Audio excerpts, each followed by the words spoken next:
கதவை திறந்து பார்த்தபோது காத்திருந்த அதிர்ச்சி. இறப்பிலும் பிரியாத தாய் மகன் பாசம்.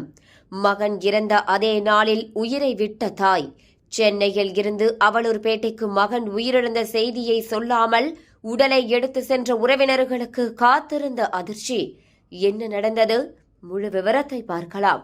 விழுப்புரம் மாவட்டம் அவலூர்பேட்டையில் பிள்ளையார் கோயில் தெருவில் வசித்து வந்தவர் 80 வயது நிரம்பிய பச்சையம்மாள். 60 வயது நிரம்பிய இவரது மகன் ஜெயராமன் தனது குடும்பத்துடன் சென்னையில் தனியாக வசித்து வந்த நிலையில் கடந்த சனிக்கிழமையன்று மாரடைப்பால் காலமானார். இந்த நிலையில் ஜெயராமனின் மனைவி மற்றும் உறவினர்கள் அவரது சொந்த ஊரான அவலூர்பேட்டைக்கு கொண்டு சென்று உடலை அடக்கம் செய்ய திட்டமிட்டுள்ளனர்.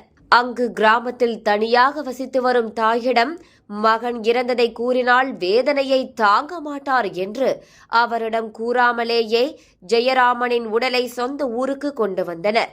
வீட்டுக்கு சென்று பார்த்தபோது உள்பக்கமாக தாழிடப்பட்ட கதவு நீண்ட நேரமாக திறக்காததால் ஒரு கட்டத்தில் திறந்து பார்த்தபோது ஜெயராமனின் தாய் பச்சையம்மாளும் வீட்டில் இறந்த நிலையில் கிடந்துள்ளார்.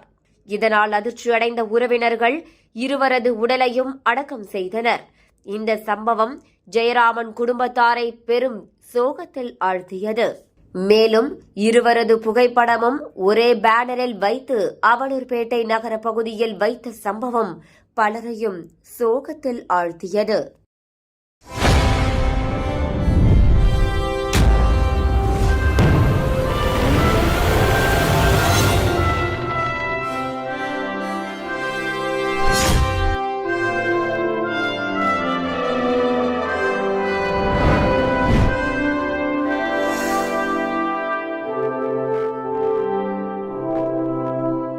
புதிய தலைமுறை சேனலை யூடியூப்ல சப்ஸ்கிரைப் பண்ணுங்க. புதிய தலைமுறை சோஷியல் மீடியா ஹேண்டில்ஸ் ஃபாலோ பண்ணுங்க. புதிய தலைமுறை ஆப்பை டவுன்லோட் பண்ணுங்க. டிஜிட்டல் தளங்களில் புதிய தலைமுறை எங்கேயும் எப்போதும்.